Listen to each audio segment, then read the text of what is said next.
echar mano a, a lo que teníamos, a lo poco que se tenía, y al final debo decir que gracias al apoyo de la presidenta Yanine Áñez, ella ordenó, instruyó algunos medios económicos para, por ejemplo, traer en su momento al avión desde Canadá para todo el trabajo en el Aguarahue, que fue muy complicado, y entre otros. Entonces, yo creo que algún candidato seguramente lo va a hacer, no sé, pero tiene que hablar de este tema, porque no solo se trata de, de, de, de, de, de la fauna y la flora, que sí es un elemento vital. Yo tuve el honor de estar en un refugio allá por el Chaco, de personas jóvenes como ustedes que están cuidando a los animales silvestres. Y realmente tenemos que tomar conciencia que ese es el futuro, ¿no? Cuidar fauna y flora, pero también vidas y vidas de personas, comunidades que pierden absolutamente todo, ¿no? Y esto no es una causa natural, esto es con una intención y que alguien tiene que poner un stop. Y ustedes como jóvenes tienen que exigirle a los candidatos que dentro de su plan de gobierno conviertan una política de Estado el cuidado del medio ambiente en todos sus espectros y que le den una vital importancia a la prevención. Yo tengo mucha experiencia como empresario privado y en muchos casos, o en la gran mayoría, cuando se toman previsiones, por eso es previsión, ¿no? Es decir, actuar antes de que ocurra. Y si nosotros como bolivianos sabemos que tenemos estos 5 o 4 eventos de manera permanente, porque no solo son incendios, no saben cómo en la parte del occidente del altiplano hay unas heladas. Las heladas son terribles y matan toda la producción altiplénica, que es riquísima: papa, quinoa, tarwi. O sea, a veces nosotros pensamos que los desastres solo se dan en inundaciones en el oriente o en Cochabamba o en, este, en otros departamentos, pero básicamente es eso que quería decirle y está muy en lo cierto. Hay que exigir. Muchas gracias. Gracias. Sí, ¿no? Tienes razón. Hay que exigirles que tomen medidas, porque ya realmente esto es un circo. Todos los años es la misma historia y también o sea, yo creo, y usted no me va a dejar mentir, que seguramente aprovechan las declaraciones de emergencia o la necesidad para obviamente sacar pues su tajada, como ellos son, ¿no? Y año tras año lo siguen haciendo. Bueno, quien quiera comentar o acotar algo, emitir su opinión, por favor, puede solicitar el micrófono. Para los que son nuevos, bienvenidos a todos, buenas noches. Pueden solicitar el micrófono en la parte inferior izquierda para emitir su opinión. Tengo a André con el micrófono abierto. Adelante, André. Gracias, Roxana. Gracias, Fernando, por tu intervención. Perdón si te cité. Agradezco que hayas respondido. Miren, yo soy, no es por sacar la profesión, soy técnico de ingeniero en prevención de riesgos, especialista en sistemas integrales de prevención y protección contra incendios, bombero voluntario, he sido en Bolivia y también soy bombero voluntario del Cuerpo de Bomberos de Calama. Hoy en día ingresando a un diplomado de incendios forestales de la Universidad Católica que se realiza en conjunto con la CONAF. Lamentablemente no puedo hacer la especialidad que dicta acá en Chile la Escuela del Ejército por ser una institución de las Fuerzas Armadas, pero hay algo particular en Bolivia: el tema de bomberos está muy politizado, ¿ya? Y además de eso está muy al pendiente del lucro. ¿Qué pasa en Bolivia? Que la ley de gestión de riesgos establece la gestión en los diferentes niveles de gobierno y existe un recelo por parte de la policía en cuanto a la atención de emergencias. no hay una colaboración, por así decirlo, o una intención de colaboración con tal de en las redes sociales decir fui yo el que atendió la emergencia y en cierta medida lavar la imagen de una institución o de un nivel de gobierno. También en Santa Cruz se han dado situaciones de que las ambulancias del sector privado atienden a pacientes no con la intención de darles una respuesta rápida, sino de llevarlos a una clínica en particular que les cobra una comisión para la clínica sacarle dinero al paciente en la atención. No sé si se me está escuchando, me sale el icono con el micrófono apagado. No, se escucha perfectamente. Adelante. Ah, ya. Entonces, lamentablemente la política utiliza el dolor ajeno como un medio populista. En el tema del COVID, yo me acuerdo, estaba en Bolivia, vivía en Sucre en ese tiempo, decidí participar de un comité científico de manera voluntaria. Yo me recuerdo que allá por marzo, abril, yo redacté una norma para el consejo o para un concejal de Sucre, que hoy en día es diputado, donde técnicamente se establecían medidas para poder reactivar el tema económico del municipio. Y la verdad que se tomó muy poco de lo que yo propuse y ni siquiera se mencionó a ninguno de los miembros del comité científico y sirvió más para el diputado decir yo hice esto, yo estoy proponiendo esto y se aplica más como político que como técnico. También he visto las propuestas de diputadas, sí, creo que son diputadas de Comunidad Ciudadana con este tema de los accidentes carreteros. He tenido la oportunidad por lo menos de escuchar sus propuestas y me parecen pobres y básicas desde un punto de vista profesional y técnico. Entonces, no dicen quién ayudó a redactar la norma, la ley, quién trabajó, qué comisión, y lo único que buscan es presentar algo, no importa si es bueno o si es malo, con el fin de presentarlo y decir, miren, estoy haciendo algo por este tema que es relevante en Bolivia, pero no lo hacen para solucionar el problema, sino solo por mostrar una imagen. Justo ahora que estamos en temporada de campaña, se acuerdan que tienen que trabajar. Entonces ahí nuevamente el llamado como ciudadanos seamos más exigentes y el gobierno no tiene necesariamente que hacer las cosas, sino gestionar las cosas para que pasen de la manera más técnica y profesional posible, porque muchos de los políticos no tienen una función, una profesión o el tecnicismo necesario para gestionar algo, pero sí tienen que tener el liderazgo. Y lamentablemente casi todos no lo tienen. Con eso cierro, Roxana, gracias. En eso estoy absolutamente de acuerdo. Los políticos pocos son los que se interesan en formarse antes de dar una opinión y eso es lo que falla, ¿no? Muchas veces. Les vuelvo a repetir, bienvenidos a todos los que se han incorporado y pueden solicitar el micrófono para emitir su opinión. Tengo al Lino esperando, que es un amigo venezolano que seguramente nos va a comentar cómo va la cosa en su país. Ya te he dado micrófono, Lino, y si alguien más quiere decir algo, es bienvenido.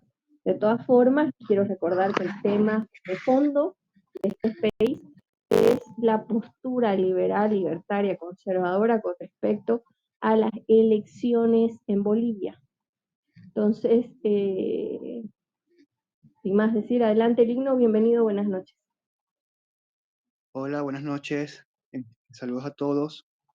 Yo voy a usar esta pequeña intervención en respuesta a un compañero en este space que nombró la elección de Venezuela y este, voy a hacer un resumen y es que pienso que antes de preocuparse mucho por las elecciones presidenciales este año, pienso que deberían centrarse, hermanitos queridos, más que todo en el padrón, ¿ok? Porque son esas marramucias que hay muchas veces en los padrones electorales, en estas narcodictaduras, las que hacen a la izquierda ganar elecciones sin mucho esfuerzo.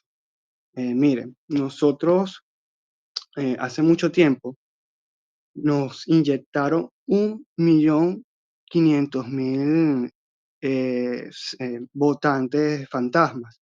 ¿Que son votantes fantasmas? Gente que no está apta para votar, que está muerta, que son extranjeros. Había también casos de gente que tenía dos cédulas y entonces podía votar dos veces. Y fueron esas muchas con el padrón las que hicieron por lo menos al chavismo ganar más o menos 5 elecciones seguidas, sin 4 o 5 elecciones seguidas sin mucho esfuerzo. Porque esa elección de Capriles con Maduro, e incluso la elección de Capriles con Chávez, esas las ganó él con 51 y 52 puntos. ¿Qué es lo que pasó? Que como la brecha no era tan alta para este, evitar un fraude, no, la palabra sería bueno, eso mismo, para evitar el fraude, no era de una diferencia tan alta para evitar que ese 1 millón de votos irregulares hicieran efecto. Entonces, eso fue lo que lo hizo principalmente ganar, en mi opinión, y el descuido de la posición como tal, que no buscó demostrar que él perdió, que Chávez perdió. No recogieron las actas porque nunca Capriles se preocupó en demostrarlo. La estrategia de él era darle credibilidad al CNE de Tibisay y Lucena para que la gente fuera a votar. ¿Ok? Porque había un sector muy abstencionista, que no quería votar porque sabía que el CNE hacía más renuncias. Entonces, la intención era esa, hacerlos ir a votar, y lo que terminó siendo un completo matadero. O sea, nos hiciste ir a votar en una elección donde no íbamos a ganar nunca, y ni siquiera se preocuparon en demostrarlo. Hola, ¿qué tal? Entonces, Uy, tal, qué silencio. este, Hola. se ve un poquito la idea aquí. Entonces, ¿qué fue lo que pasó el 28? El 28, lo que pasó fue que la gente sí recogió las actas de escrutinio y sí demostró que perdieron. ¿Okay? Esa fue la gran diferencia. Y la segunda gran diferencia con respecto a 2013 es que en esa elección nosotros ganamos con una diferencia de 37 puntos. No es una diferencia de 4 ni de 3 puntos, no, es una diferencia de 37 puntos. Entonces, eso es lo que ustedes tienen, en mi opinión, tienen que primero pensar. ¿Cuál es nuestra situación política a nivel de intención de voto y nuestra situación con respecto a la transparencia electoral? ¿Ok? Ahora, claro está que el evismo, el masismo es un narcoestado, no le interesa la democracia. Entonces ustedes también tienen que pensar en si las Fuerzas Armadas van a respetar nuestra voluntad. Porque si la Fuerza Armada no va a respetar nuestra voluntad, aunque nosotros mostremos todas las pruebas del mundo de que ellos perdieron, no va a servir ir a una elección y ni siquiera y de paso es estéril hablar de eso si no hay una verdadera división de poderes. Eso es todo. En conclusión, si no hay una brecha significativa, no hay una división de poderes, no hay una depuración del padrón, no hay una oposición dedicada y enfocada en ganar, en demostrar y hacer valer la opinión de la gente, el voto de la gente, no le veo ningún sentido ir a una elección, y se los digo porque yo de verdad me cansé de participar en elección, en hacer campaña, en recorrer barriadas, en cuidar votos por tantos años, y ya eso es algo que aprendí y muchos aprendieron con el tiempo. Eso es todo y les deseo todo lo mejor del mundo para ustedes este año. Gracias, Lino. Yo creo que es bueno escucharte, es bueno escuchar la opinión de nuestros amigos de Venezuela porque ellos saben de qué están hablando. Te cuento que la mayoría de nosotros tenemos claro que va a haber fraude. El tema es que no sabemos qué posición tomar con respecto a eso, porque al menos yo, repito, creo que en Bolivia no hay oposición política. Nosotros los ciudadanos somos los que hacemos una oposición real. Históricamente, quienes hoy están en candidaturas o precandidaturas contra el MAS son y han sido funcionales al socialismo y al masismo. Entonces, queda esa duda y este space básicamente es para escuchar a todos y su postura y su pensamiento al respecto. Mm, especialmente a quienes se definen como derecha, ¿no? O como liberales o libertarios, que me parece que son la mayoría de los que están aquí.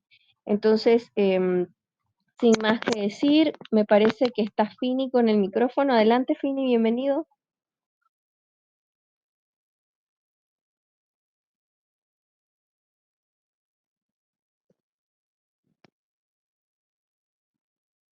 Fini, bienvenido.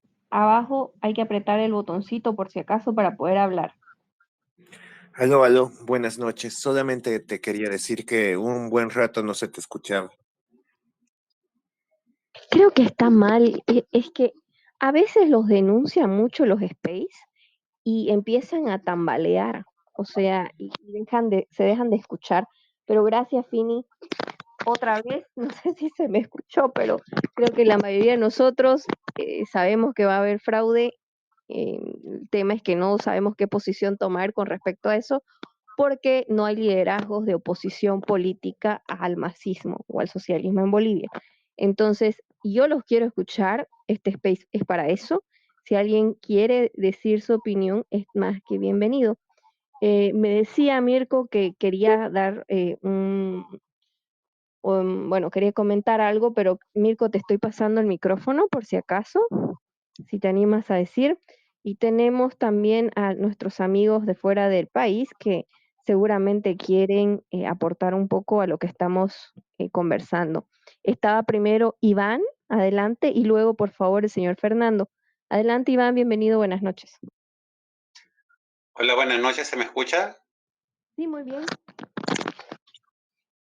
Sí, que no sé si les servirá, pero nosotros acá en Chile cuando intentaron hacer una constitución de izquierda radical, cuando ganó el rechazo, nosotros acá se ganó, me acuerdo que incluso abogados que estaban por el rechazo hicieron como un teléfono en el cual, por ejemplo, los apoderados de mesa o la gente que va como para verificar que los votos sean correctamente emitidos, que no hay irregularidades, a, a, se juntaron como una especie como de call center de puros abogados, entonces tú llamabas y cualquier duda con alguna ley o que te explicaran algo, cómo aprobar o cómo refutar un voto, tú llamabas. Entonces, allí todos los que nos estamos oponiendo a la constitución de izquierda radical que se estaba haciendo en Chile, eh, fuimos a los lugares de votación y hacer eso incluso, por ejemplo, a través de Twitter, si faltaban vocales de mesa o apoderados de mesa, eh, llamamos y había gente organizada para ir al local de votación para hacer como observadores y hacer esa labor. Pero fue una movida de gente como que ama nuestro país y eran un grupo de como de 8 abogados o quizá un poquito más. Entonces, fue una organización así, pero a nivel nacional. Yo creo que en Bolivia se tienen que juntar profesionales que hagan algún movimiento, un movimiento que después se transforme en un movimiento político y después de movimiento político se transforme en un partido. Yo creo que eso es lo que le falta a Bolivia. Ahí está por ahí Julio Orellana. Una vez conversé hace unos años atrás también en un live y él dije, acá es como desde gente común y corriente hasta gente que está metida en política nos organizamos porque incluso en Chile se decía que la constitución que salió de esta convención constitucional parecía un 90% a la que salió en Bolivia. Entonces teníamos hermanos bolivianos advirtiéndonos, gente que sabía en esa época, o sea, abogados, entonces nos informamos también de abogados ecuatorianos que también sacaron una constitución plurinacional. Entonces, solamente queda una organización ciudadana, es como el voz a voz, pero nosotros no, o sea, había mucha gente que no estaba ligada a un partido político para poder hacer eso, pero sí organizarse. Se ocupaba mucho Telegram en la época acá en Chile, se hacían grupos de Telegram en distintas regiones del país. Entonces, más o menos con eso pudimos lograr tener cubierta como más del 70% de las mesas de los locales.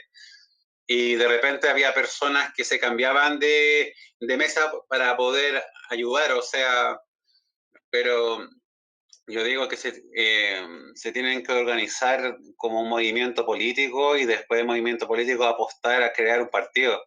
Yo creo que es la única manera, porque pueden haber muchos bolivianos que van a coincidir con sus ideas, van a coincidir con ustedes y los van a apoyar, pero a lo mejor se sientan huérfanos o no saben que existen ustedes y entonces piensan que son los únicos que piensan eso, pero cuando encuentren que hay más de 100, 1000 que están pensando igual, se va a animar para generar como una oposición buena, pero tienen que empezar ya con algo, aunque sea humilde, y ir captando voluntades.